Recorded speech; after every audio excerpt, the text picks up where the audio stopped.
After a long wait, the NBA is officially back. Opening night was tonight, and we had some really good games to dissect and analyze, and I'm going to do that right here, right now. But first, I do want to promote a video that I've recorded with my two guys on the Light Skin podcast, Joe and Bryant. We did a predictions video for everything that we're expecting to happen this upcoming season, awards, expectations, surprising teams, things like that. We recorded a nice little casual commentary video. It's not on my channel, it's on Joe's channel. I'll put a link in the description to it.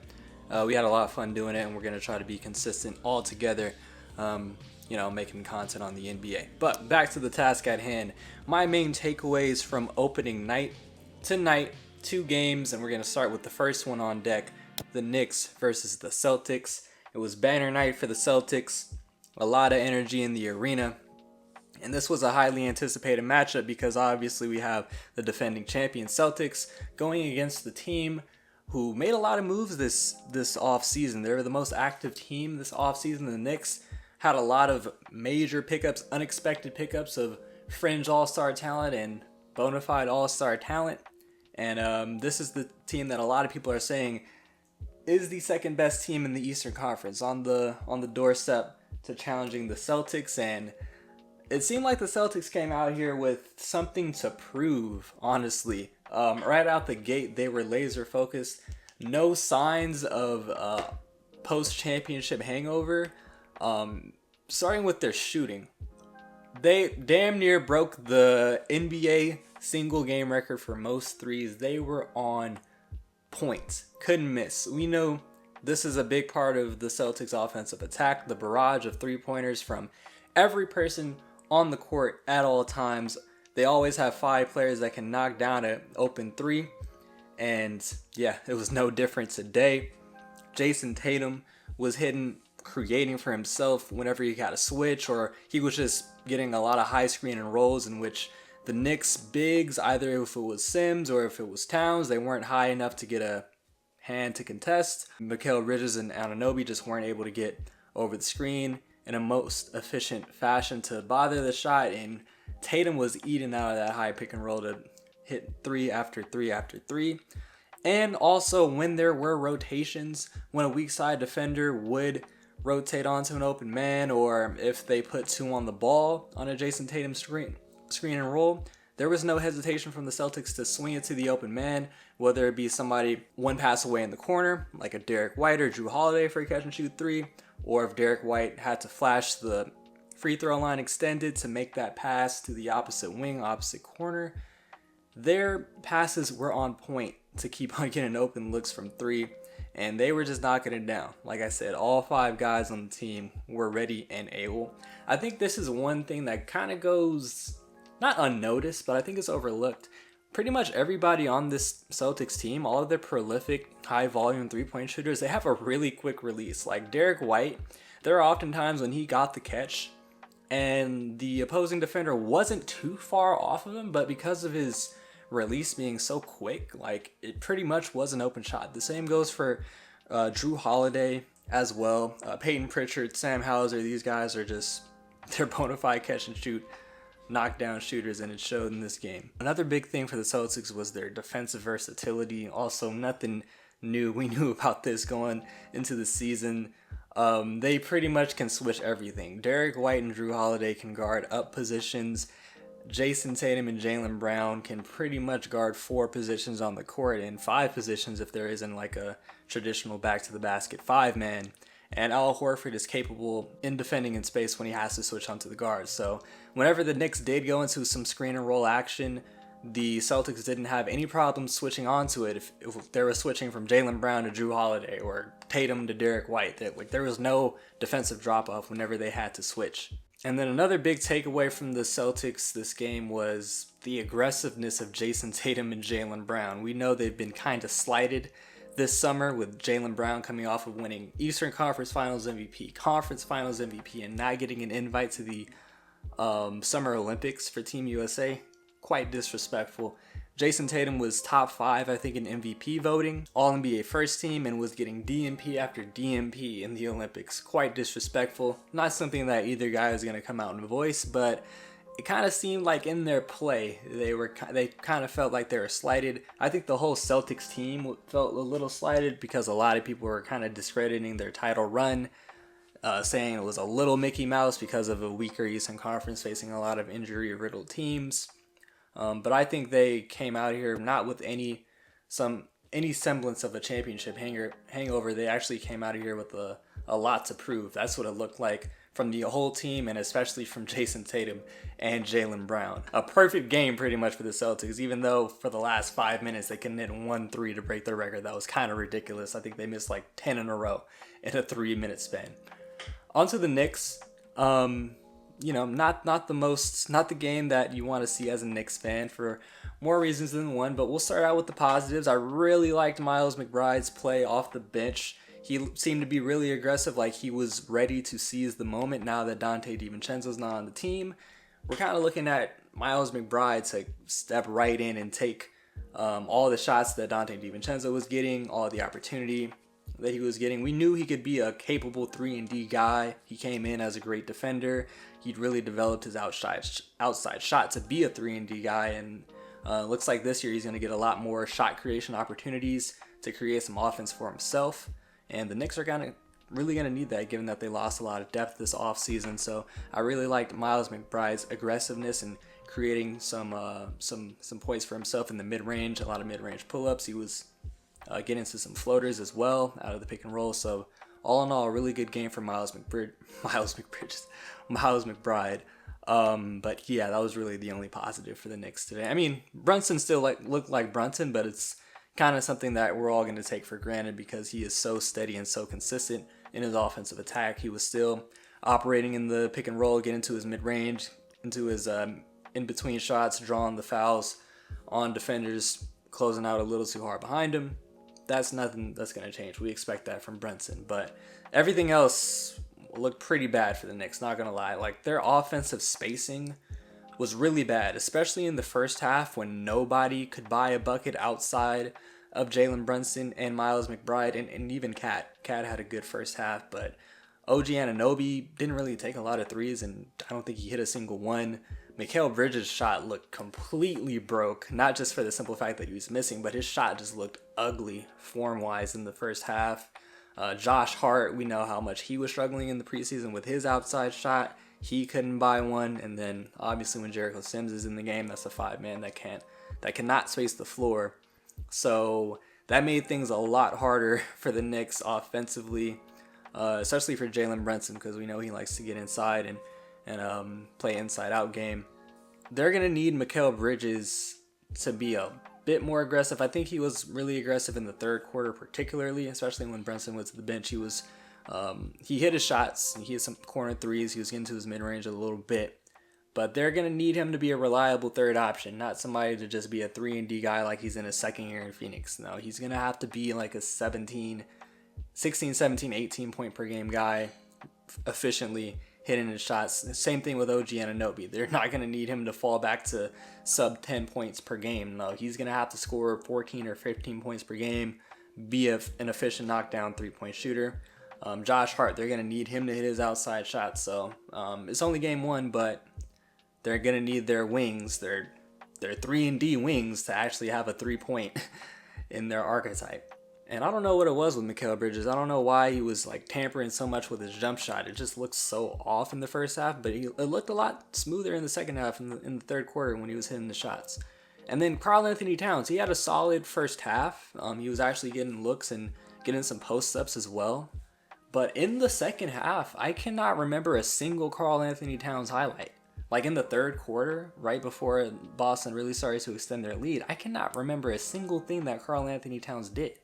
It's like he literally disappeared. I have no recollection of anything Cat did in the second half. So I have no idea. I don't know if he scored a single point in the second half. I just thought of that when I was about to record this video, and I was like, what did Cat do in the second half? Because his first half was solid.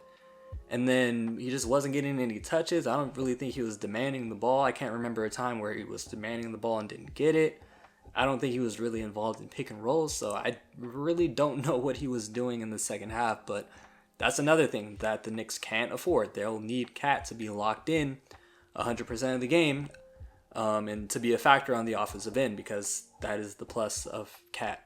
He's one of the most offensively skilled bigs of all time, given his 3-level scoring ability, his ability to score back to the basket, put it on the deck against slow-footed fives, and obviously knock down the 3. They need him to be a reliable number 2 behind Brunson. And then we saw a little bit of the defensive drop-off with Cat at the 5. They were kind of taking advantage of him in the pick and roll, not being high enough on screens. There were some floaters that did go over him where you kind of think like, oh, maybe if Mitchell Robinson's in the game, that's a contested floater that might be off, or that's a blocked floater, so there was a little bit of that. But yeah, it's the first game, the first regular season game for Mikal and Cat. So everybody's got to feel each other out. They still got to get a little healthy with Mitchell Robinson coming back into the fold. But I'm not going to overreact to anything. They are going to need their top tier wings and Cat to really fill their role, though. On to the next game, the second half of the doubleheader, Lakers versus Wolves. Let's just talk about this to get this out of the way. But Bronny had his debut, had 3 minutes in the game, shot 0 for 2 from the field, and had an offensive rebound. He really only had one shot. It was the catch and shoot off of the Bron pass. And the other shot that they counted as a shot attempt was a put-back attempt in which he didn't really get 2 hands on the ball. He just tapped it, and they counted it as a shot attempt and an offensive rebound. But hey, I'm glad they got it out of the way in the first game, so now we don't have to speculate about when is Bronny going to make his first appearance to play with LeBron.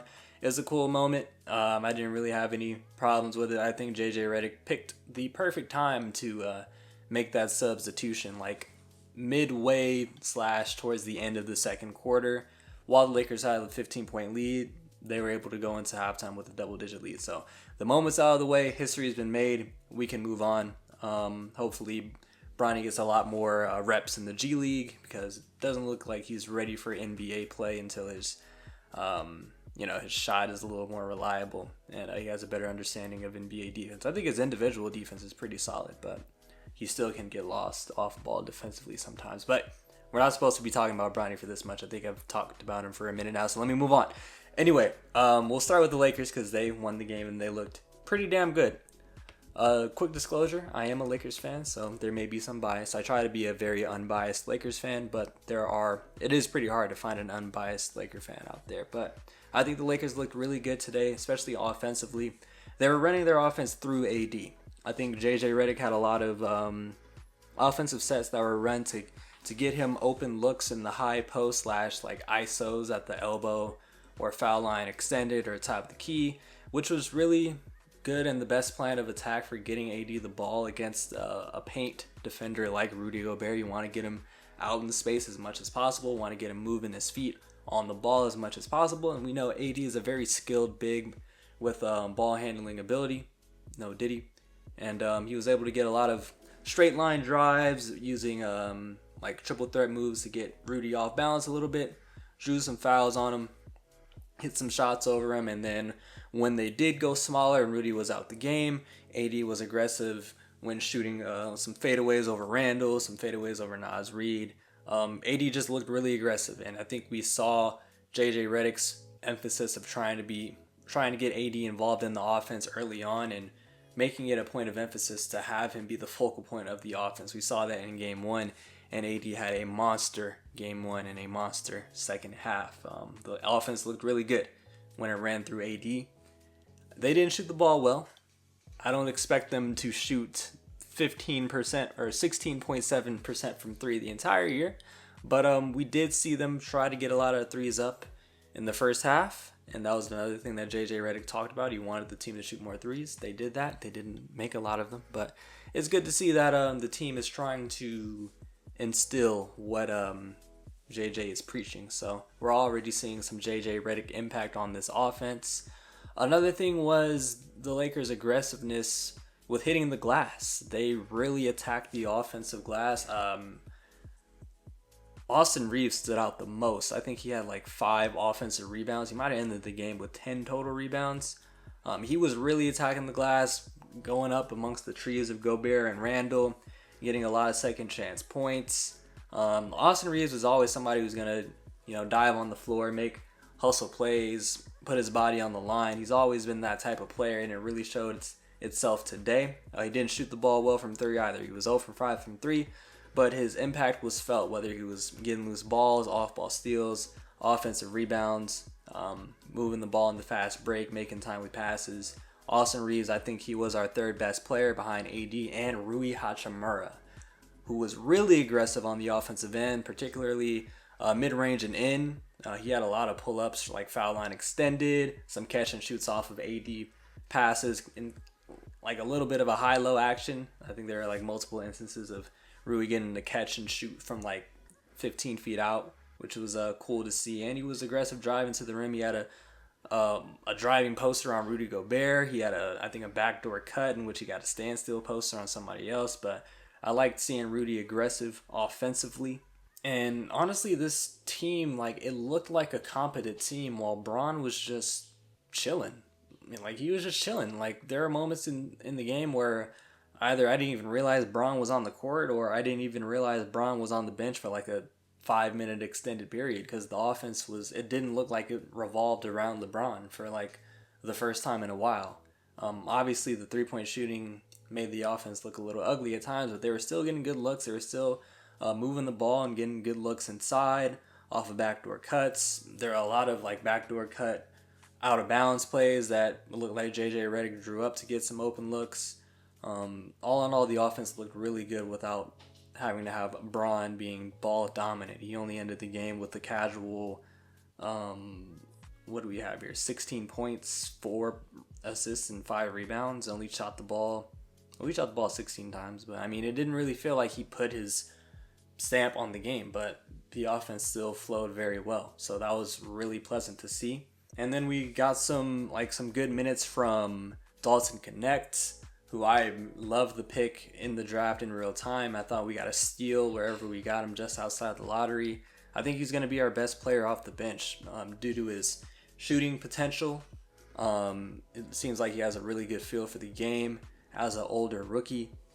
And he has pretty good size. He's like 6'7", 6'8", so we can see him play a little bit of 3. We can see them experiment with some small ball 4, like a Doug McDermott type of 4.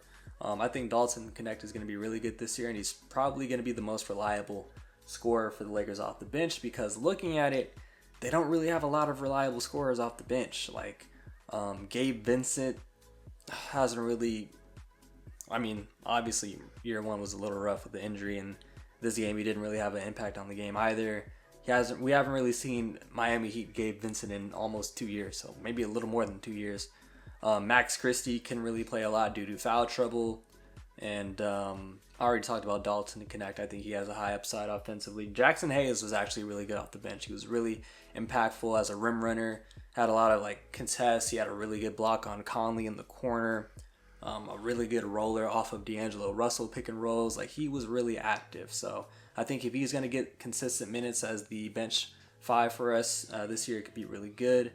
But other than that, it's not a lot off the bench for the Lakers right now, especially with the Vanderbilt injury and Christian Wood's injury. So that is where I am a little worried, but hopefully Dalton Knecht can be like a 10-point per game scorer for us off the bench. But they're going to rely on the starting 5 a lot, so we'll see. I did really like what I saw from the starting 5 today.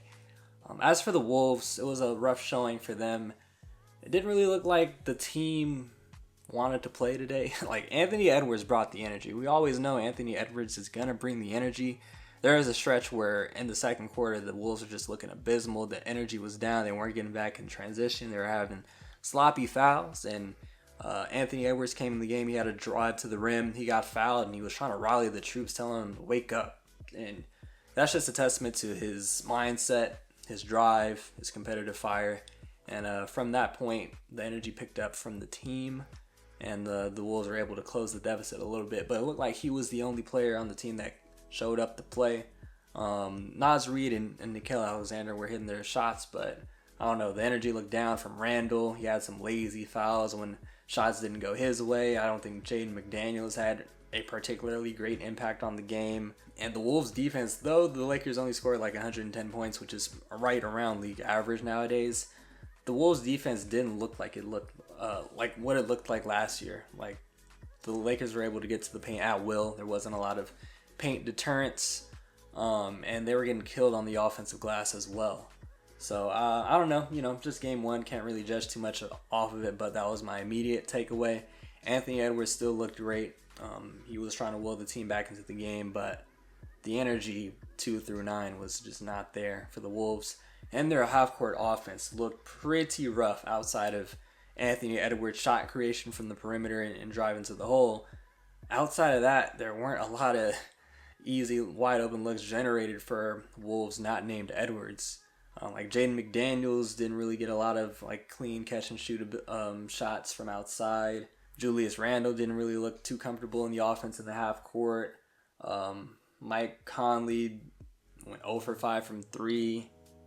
He had some drop-offs to Rudy, but he wasn't really impactful offensively. So this half-court offense was kind of rough. And I kind of anticipated that with a loss of spacing going from Cat to Randle. Half-court offense was going to be a little bit tougher, so this is why the Wolves are going to have to emphasize running in the fast break a lot more so they can generate more easy looks because, I don't know, this half-court offense didn't really give me anything to look forward to for this team, but hopefully Chris Finch can fix it moving forward. Speaking more about Randle, since this was his regular season debut, there were just times where he had an open look after a pick and pop or just after some ball movement and the ball made its way towards him and he was open on the wing and he was just so hesitant to shoot the catch and shoot three, where we know if that was Cat in that situation, within a half of a second that shot is going up. And Randle would maybe hesitate, he would look at his defender and look at the rim and then decide, or you would just stare down his defender, do a jab step and try to drive. And it was man, that just contributed to the rough look of the half-court offense. And I don't know, it looked like he was just hesitant to shoot the ball. He was hesitant to really create offense for himself. He ended this game with only 10 shot attempts. He's gonna have to be this team's number 2. He cannot average 10 shot attempts per game for the Wolves offense to be successful this year. So I think that's just gonna come with him being more comfortable in the offense and not trying to, step on people's toes. Because I think he was just really passive in the first half and trying to get overpassing and trying to get other people open and trying to fight the memes that are placed on Julius Randle as being a ball stopper and whatnot. They just need him to make snappy decisions and not have the ball stick and not have him second guessing his next move. And they're really going to need him to flow into the offense, especially in the half court, in order for Minnesota to still be a top 4 seed in the Western Conference. But yeah, other than that, that's another opening day in the NBA in the books. A lot more games tomorrow, a lot more teams to watch, and I'm excited for it, and I'm just excited for this NBA season in general, as always, because I'm an NBA junkie.